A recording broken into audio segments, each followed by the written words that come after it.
Calls it a strike to count on Taylor. Reyes fires. Swing and a drive. Deep left field. It's his way back. Walk the ball. Chris Taylor.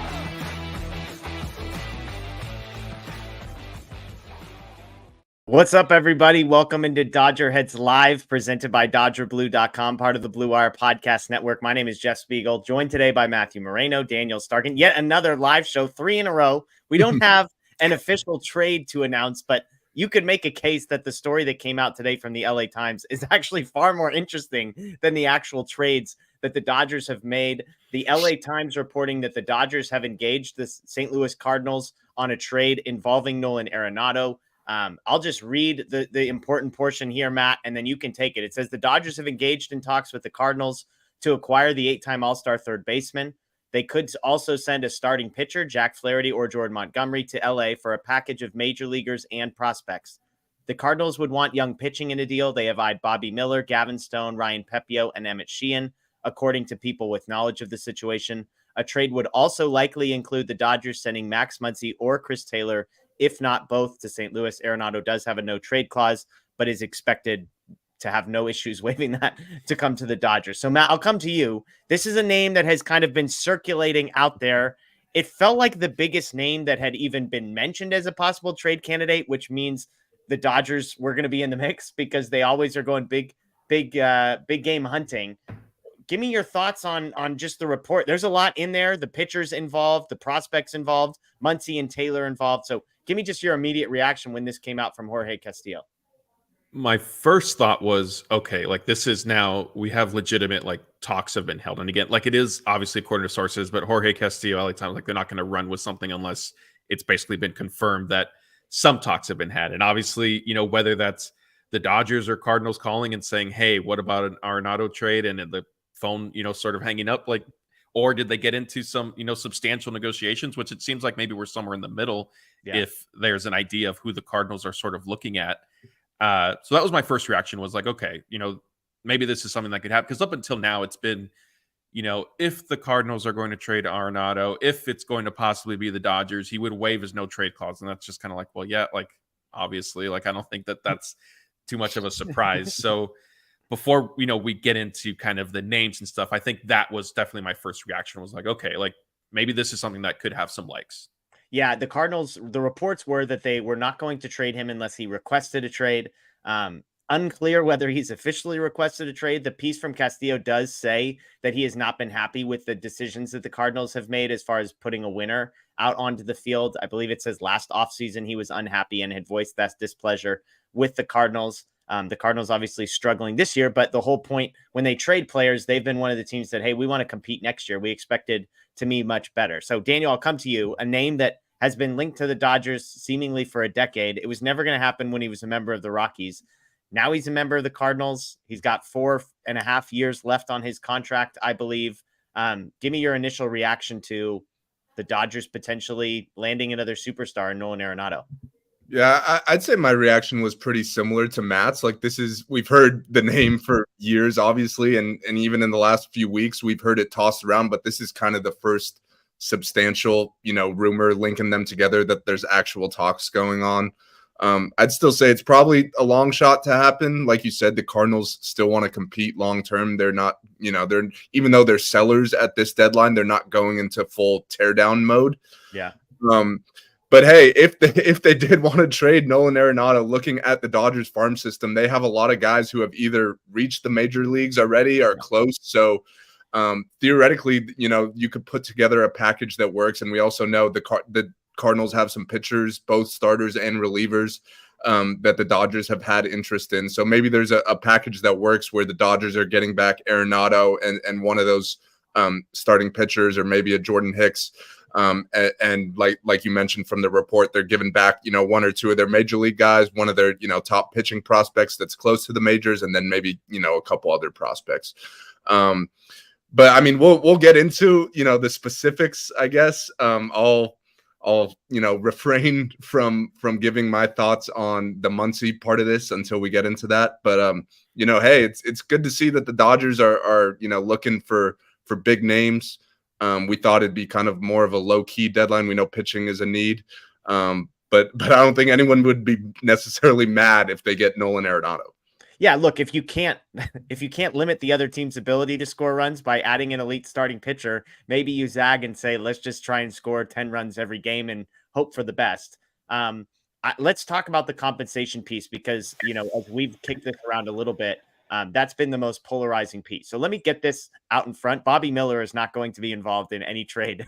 The Dodgers need Bobby Miller this year because he's their 3 best starting pitchers right now. And he's going to be one of their best starting pitchers for the next few years. There's no chance Bobby Miller would be the most valuable piece moving teams, no matter how many players the Cardinals included in this trade. So you can take Bobby Miller off of the list here. The other names mentioned were Stone, Pepio, and Sheehan. Daniel and I, Justin Lorber and I have both had conversations about how highly a lot of people think of Emmett Sheehan. So keep that in mind. Gavin Stone was a top 50 prospect at the beginning of the season, struggled. Ryan Pepio has long been a top 100 guy who just hasn't been able to really stay healthy this year and what was going to be kind of his first extended run. So that's one piece. But the more interesting piece is that the Cardinals would want back either Chris Taylor or Max Muncy or both.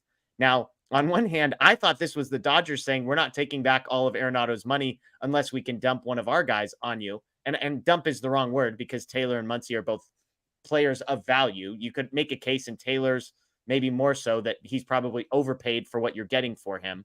But that does fit in with the Cardinals saying, hey, we want to be competitive next year. Maybe they think Chris Taylor, Max Muncy is a piece of it. So kind of the trade that I kind of threw out there is Gavin Stone, Ryan Pepio, Max Muncy, Chris Taylor for Nolan Arenado and Jack Flaherty, let's say, one of the pitchers.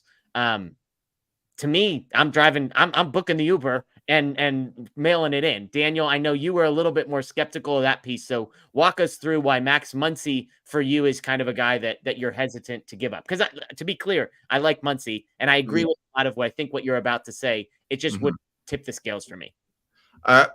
I don't think it would necessarily tip the scales for me. Like, I think at the end of the day, I still think you do it. But to me, I'd rather leave Muncy out of it just because if you're subtracting Muncy from your lineup, who's been in the 4 or 5 hole all year, he's got like 25 homers.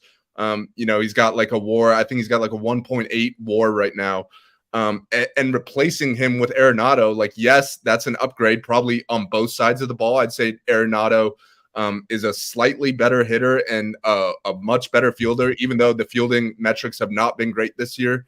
But I just think, to me, in that scenario, you're not really upgrading your lineup all that much. So it's kind of like, what's the point? Like, why are we giving up 2 top prospects here along with Muncy? To me, I would either do like Muncy and lower tier prospects, so it's only a slight upgrade, but you're not giving up a whole lot else.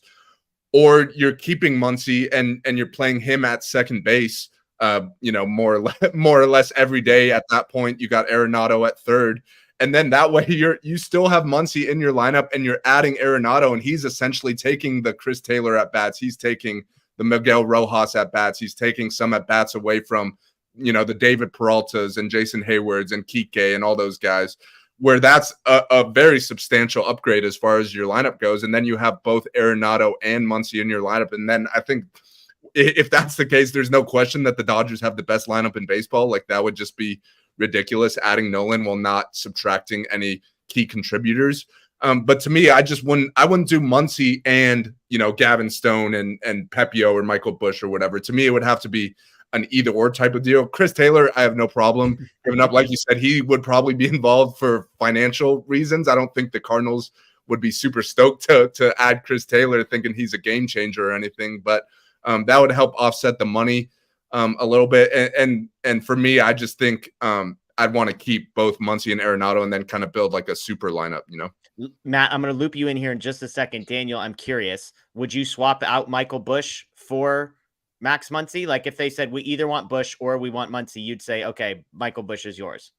Yep. And I don't know, I don't know if the Cardinals would be in on that just because they have kind of a lot of second base, third base type guys that are, on the, AAA major leagues, 4A type guys. They have a lot of those. So I don't know if they'd be interested, but there's not really a spot for Michael Busch on the Dodgers roster. We've been talking about this for months now. So yeah, I would much rather do that. And then you're keeping Muncy, and then you have a 1 through 6 that's Freddie, Mookie, Nolan, Will, Muncy, and JD, which is just insane.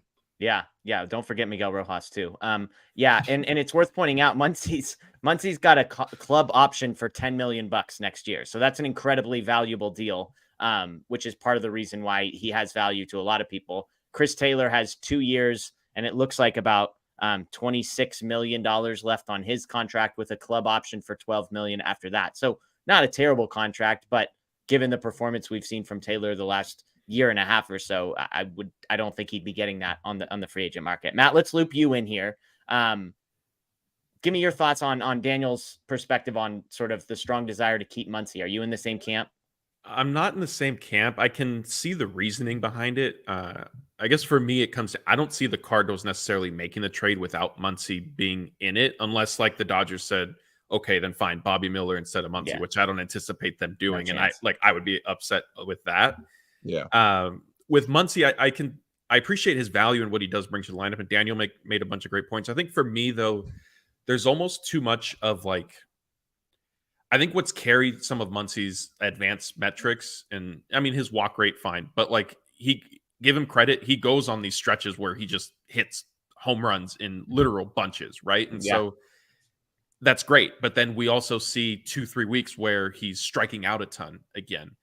And so for me, like I consider Arenado, and I know this season hasn't been great for him, and I think even last year might have been a little inconsistent as well. I view him as a pretty notable upgrade over Muncie and kind of every aspect at third base. And so, if I'm the Dodgers, I would look at it as, okay, like, let's trade Muncie. Also, I'm not sure how convinced they are of him playing second base. I think they've telegraphed that, with these new rules coming in, and they clearly last season started playing him at third more than I think most of us probably anticipated, with Justin Turner still being on the roster. And I think also if you end up putting Muncie at second base, then the ripple effect, if you want to look further, and it's a separate conversation, but I think related, is what does it mean for Miguel Vargas? Because if Miguel Vargas isn't playing second, I mean, I know it's not pretty right now. I get it. But, I think that is something that they're still going to sort of keep in mind. Yeah. Like, I don't think as much as Vargas struggled this season, are any of us like pulling the plug on his potential at this point? No. Right. Yeah. So if Muncie's then at second base, what do you do with Miguel Vargas? You're not going to play him at third because that's obviously where Arenado is. And so I think it just makes sense for this type of trade. Like, you can get rid of Muncie with what you're getting back. The one thing I'll say is Muncie's the quintessential designated hitter for next year. I mean, like, Muncie could easily be moved into the JD Martinez role. He has more flexibility of actually being able to play the field every once in a while so that you can get Will Smith in. So worth pointing all that. I think that's Ohtani's role. That's true. Fair enough. Well, that's also another aspect to this, honestly. Like, you'd be taking, I mean, I don't know, maybe the Cardinals would pay down some of Nolan's money if they're getting better prospects back. But I know for my sake, like, I definitely don't want, like, I would love Nolan, but if that takes us out of the Ohtani sweepstakes in December just because they're adding, an extra $25 million in payroll, that's not something I would be interested in. Yeah, and it's worth, and the LA Times does a good point of pointing out, makes 4 years, $93 million is all that the Dodgers would owe Arenado after this season. The Cardinals the Rockies are still paying part of Arenado's contract. I believe it's 14 or 16 million. So, I mean, realistically, we're talking about $23 million that the Dodgers would be on the hook a year for Arenado. I would like to think that's not the difference between signing Ohtani and not signing Ohtani, especially, depending on other moves. But I want to say this. I agree with you, Daniel. Like, if the Dodgers are trying to win the World Series this year, they should do everything in their power to keep Max Muncy around, because as you've pointed out, like, Max Muncy makes them a better baseball team this year. And if Arenado comes, as you said, they can play him at second base and figure the rest of it out later. I'm good with all of that. But I think all three of us are in agreement. Correct me if I'm wrong, that if the deal breaker was Max Muncy to acquire Arenado, I wouldn't let that be the deal breaker. Matt, it sounds like you wouldn't let that be the deal breaker. Daniel, you might be a little bit more stingy with which prospects are going out. Is that fair? That's the thing. To me, I would just avoid doing Muncy and like two of your top six prospects or whatever. Like, if you're giving up Muncy, fine, but like the rest of the prospect return should not be as high. And it's worth pointing out, by the way, on that money thing, I'm just thinking this through. If Chris Taylor's moving out, that's $13 million a year that you're saving. So the net for Arenado is only like $10 million here. And if it's Muncie, it's basically a break even this year and a break even next year beyond. Let me say this, because Arenado's a really fascinating case. When you look at his numbers this year, they're down it's safe to say I think his OPS is like 880. Or 850. So the OPS is still very good. It's the defense that has interestingly been quote unquote down. And I've said this a bunch, like defensive metrics are the most unreliable metrics that baseball has. I think they can be helpful, but sometimes they can't be. Outs above average, which is one of those, has Arenado in the 51st percentile this year. It's worth pointing out that in 2022, he was in the 99th percentile in that category. He's considered one of the best defensive third basemen literally ever. He was 99th percentile last year. He's 32 years old. I just find it impossible to believe that he's not still really, really good at defense at third base. There is a DH. So, if you're worried about a 4-year contract and what's he going to look like, I would say he could probably play third base for at least a couple more years and then could transition into a DH, splitting time with Ohtani. We're going to teach Ohtani how to play shortstop by then. So it'll all be figured out. But I think the thing with Arenado that I want to point out is a year ago, he was the third most valuable player in all of baseball offensively. He had 7.3 wins above replacement. That was more than Freddie Freeman. That was more than Mookie Betts. He had an OPS of 890. He had 32 home runs. He was elite defensively. He had a 152 weighted runs created plus. He was incredible. And he was one of the better defensive players.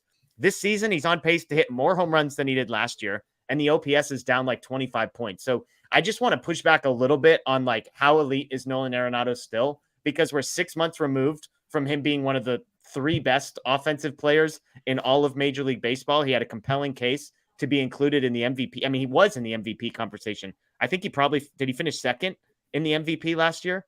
Either second or third, or he was top 5 for sure. Yeah, it was basically Freddie, Arenado, and Goldschmidt. And so he's incredible. And again, I don't believe the defensive metrics that say he has slipped. Put him on a team that he's happy, put him in the middle of a pennant race and with World Series aspirations. And I think he's going to turn it up a notch. We know the connections to Southern California. I mean, all these things just fall into line. And by the way, he's right-handed.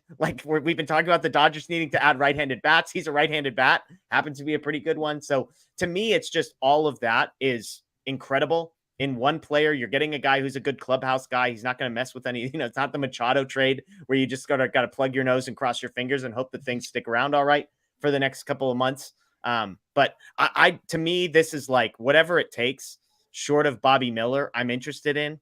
I'm with you, Daniel. If it can be Gavin Stone and Michael Busch and Chris Taylor and even Pepio and we're getting Arenado and Jack Flaherty, who's a guy who's going to be a rental for a few months and who struggled.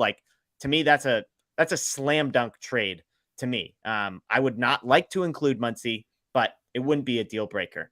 I mean, give me where are you at on Arenado, the player? Let's take Muncie out of this. Let's take that piece out, Daniel.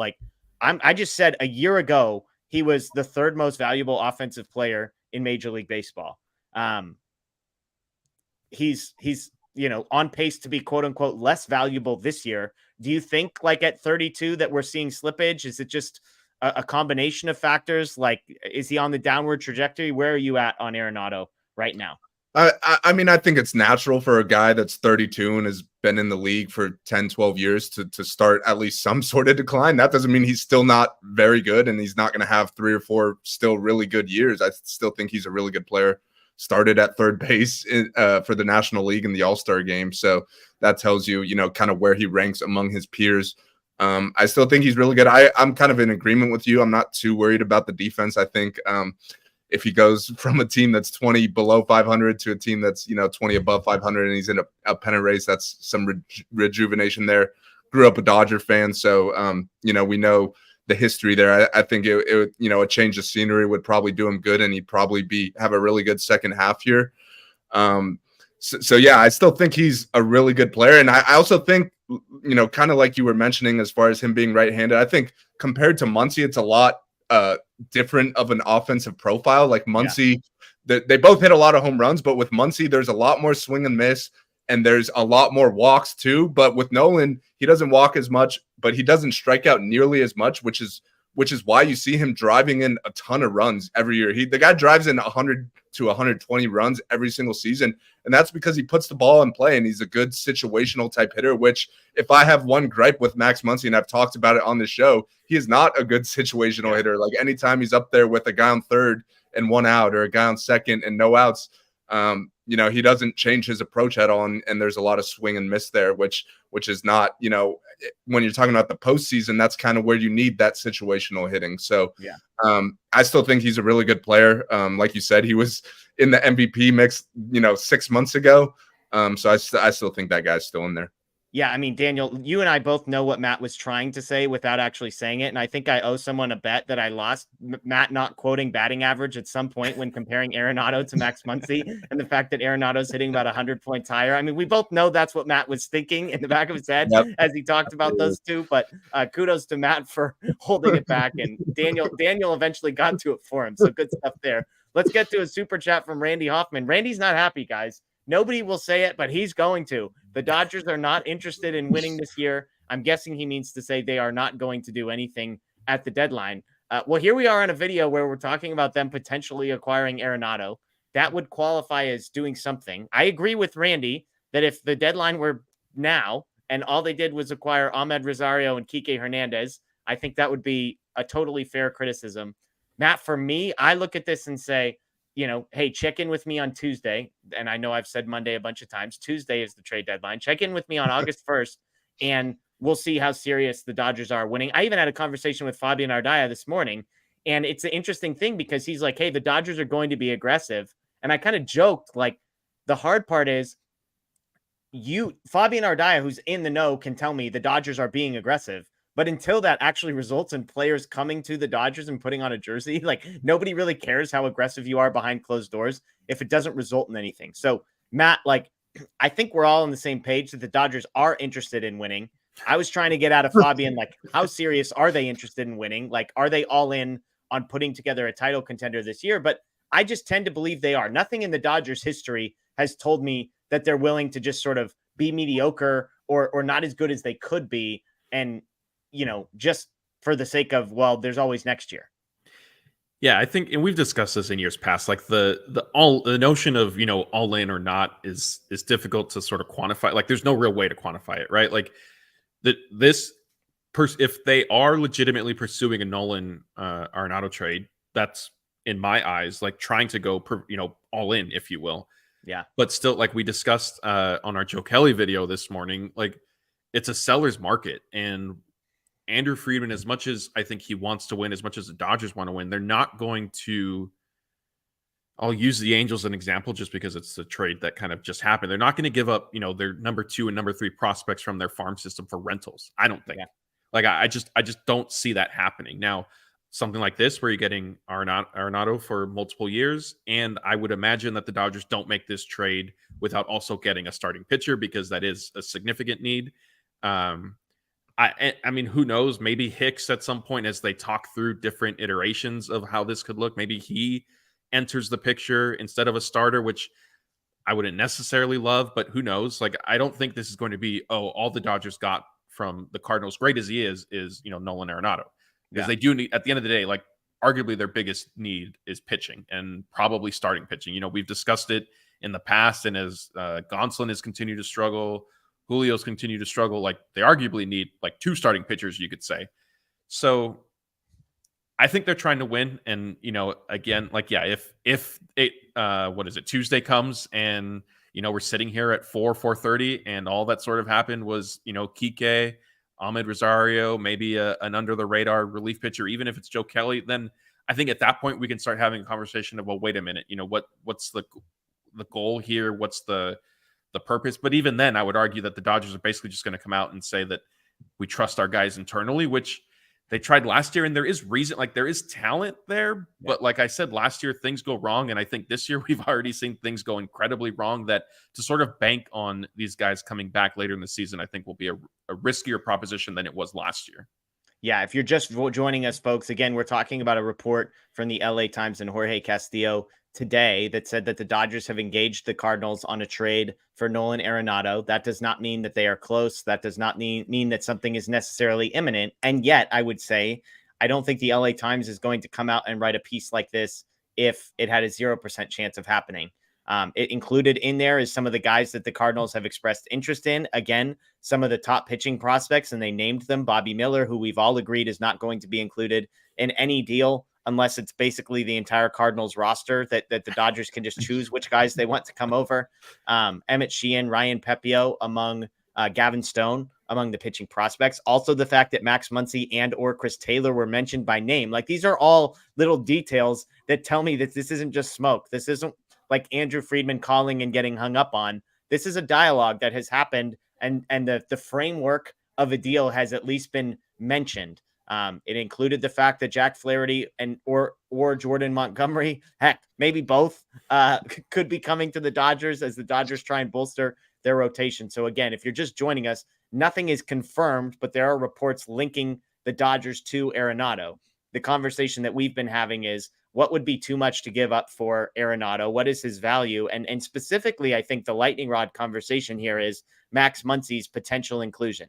I don't think any of us are worried about Chris Taylor. I think they've kind of found ways to, quote unquote, replace him with Ahmed Rosario and Kike Hernandez. They're similar players, although I would say Chris Taylor is the best of the three, probably. He's also the most expensive of the three and locked up for the most years of the three. So there's that. I think we'd be fine with not Bobby Miller, varying degrees of fine. I know Emmett Sheehan is a guy that a lot of us like, but I would be willing to include Emmett Sheehan in a trade that netted Arenado and a pitcher personally. So that's kind of where we've landed on this for those just joining. Daniel, back to the point of the question that was just asked. The Dodgers allegedly are being aggressive. Here we have another story that they can point to and say, look how aggressive we're being. Like, we've engaged the Cardinals. There's names involved. Like, do you think, is there any part of you that thinks this is just for show, this quote unquote aggression? Or are you fully bought into, hey, Andrew Friedman's doing absolutely everything in his power to improve this team and give them a better chance to win the World Series? I mean, I don't think this is anything that the Dodgers haven't done in the past. Like, whenever you see a big name player is available, the Dodgers are going to be in the mix. That doesn't mean they're always going to get him. Sometimes the price is too high, and usually around the trade deadline is when prices are the highest, but that doesn't mean they're not trying. And to be honest, I don't want them to just go and overpay for every star that's out there. Like, I know some fans, anytime a star is available, they say go get him at all costs, but that's not how I want the Dodgers to operate necessarily. So I think it's legitimate. I don't think, like you said, like Jorge's not just putting that story out, just made up out of thin air. Like, I think talks are happening. That doesn't mean the deal is going to happen, though. It takes two to tango. Like, the Cardinals have to be in on this too. So we'll see. I think Nolan also has a lot of the cards here as well. Like, he has the no trade clause. He could, in theory, tell them that he wants to leave and he's only willing to go to the Dodgers. By all accounts, he's not at that point yet, but who knows what could happen in the next few days. We still got 4 days till the deadline here. We've seen the Dodgers make 2 moves already. I know they weren't huge moves by any means, but I definitely think they're looking to improve. And we haven't talked much about pitching, but we all know they need pitching, and they know that too. So it's not, even if there's an Arenado move, we talked about maybe a Cardinal starter coming back, but there's still going to be other moves for pitching as well. Well, let's talk pitching because Michael gave us another super chat. So, Michael, thank you for the super chat. We appreciate it. He says, trade for Eduardo Rodriguez, Michael Lorenzen, and or Sandy Alcantara. Alcantara, I would imagine, is not available. The Marlins seem to be buyers right now, so I would cross that one off. But Eduardo Rodriguez and Michael Lorenzen are 2 of the more intriguing names out there. Lorenzen pitched today, 5 innings, 3 earned, 1 walk, 7 strikeouts. On the season, 3.58 ERA. The FIP is really good, 3.89, so it's not a fluke. Doesn't strike a ton of people out, but he's a guy that Ardaya specifically mentioned in my interview today, which I thought was interesting. Could that be just he's hearing the same names we're all hearing? Yes, but the fact that he mentioned it seems, like there's maybe a slightly more smoke there than elsewhere. As far as Rodriguez, he's been even better this year, 2.95 ERA, a 3.18 FIP. Striking out more than a batter an inning as well. So Rodriguez has kind of been a 4-ish ERA guy for his career. He's having a career year this year. Lorenzen, kind of in the same boat, 4 ERA guy for his career, but 3.5 ERA this season. So Matt, Rodriguez, Lorenzen, either of those names kind of like pop out to you? I mean, they're both starting pitchers, and I just told you their ERA began with a 3, so it's hard not to be excited, right? Yeah, I mean, hey, that's a huge improvement where things have been for the Dodgers recently. I think with Rodriguez, is he the one who can opt out of his contract? Yeah, so that's an interesting wrinkle. Like, I don't know if, considering how popular of a name he's been, my guess is they'll be able to get a significant return for him. So I don't know if the Dodgers would want to maybe give up kind of the haul that it might take without some sort of guarantee. And I don't know if Rodriguez will want to give them that. Lorenzen wouldn't surprise me too much. I think that honestly is going to be where the Dodgers sort of end up going, is more, I don't want to say under the radar, but not like there isn't like a clear bona fide ace available, right? Like Yu Darvish when they traded for him, Max Scherzer at the time, although Scherzer is potentially available now, but it's a different set of circumstances than it was when the Dodgers got him from the Nationals. So Lorenzen, I think, could work. I don't know, man. Honestly, I think their best bet is to just see this Cardinals thing through sort of one way or another, because I think you get a premium position player and your starting pitcher who's going to, like, you're probably getting a rental in terms of a starter anyway. So just combine everything into one trade, see where that gets you. So sorry, Michael, I apologize, not to completely circle back to our original topic, but for me, I don't see, either one of those two guys necessarily making the most sense for the Dodgers. Yeah, I think on the Rodriguez piece, you would basically have to assume that it's a 1-year deal. And if the Tigers are looking for as if you're getting 4 years of control, they'd be crazy. He's got an opt out with 3 years and $49 million remaining on his contract for a guy who's got a sub-3 ERA, who's watching Julio Urias basically erode his value every time he goes out there. He's positive that he's getting way more than 3 for $49 million if he hits. So I think both of these guys would be viewed as rentals. Daniel, where are you at? Eduardo Rodriguez, Michael Lorenzen. Obviously both would be upgrades. Is one of those guys maybe more interesting to you than the other? I mean, I think Rodriguez is a better pitcher, but kind of like you guys would saying, he would cost a lot more in theory. But look, there's not a whole lot out there on the starting pitching market, like especially now. Giolito, who was, I feel like all of us were kind of in on him. He's off the board now. So it's not like there's, a ton of options out there as far as starting pitching goes. Marcus Stroman's really been struggling lately. I don't think he's necessarily viewed as, the ace he was, 2-3 weeks ago or whatever.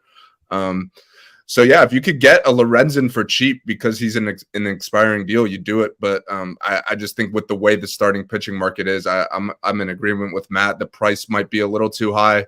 And I think ultimately, even if there's not an Arenado deal out there, I still think a trade with the Cardinals probably makes the most sense. Yeah. And look, I mean, there's a world where they trade for Arenado, they get Flaherty, and then they go get Lorenzen too. I mean, the Dodgers are not one starting pitcher away. They would love to have 2 more, I would say, that you trust. And maybe it's a Jack Flaherty and a Lance Lynn type or some combination. But I'm intrigued by Lorenzen and Rodriguez both. And, the Tigers are 11 games out of the wild card, 7.5 games out of their division. So, they might as well start packing it in. These are 2 guys who they're going to lose at the end of the season. And so, one thing I'll say about rentals is there is some value you're competing against because they can make qualifying offers to these guys and then recoup a draft pick. And so you've kind of got to, that's part of it. If guys traded, they can't be offered a qualifying offer. Yeah. Sorry. I'm saying that the Tigers, if they choose not to trade Lorenzen, could make a qualifying offer. So like they're going to get something for him.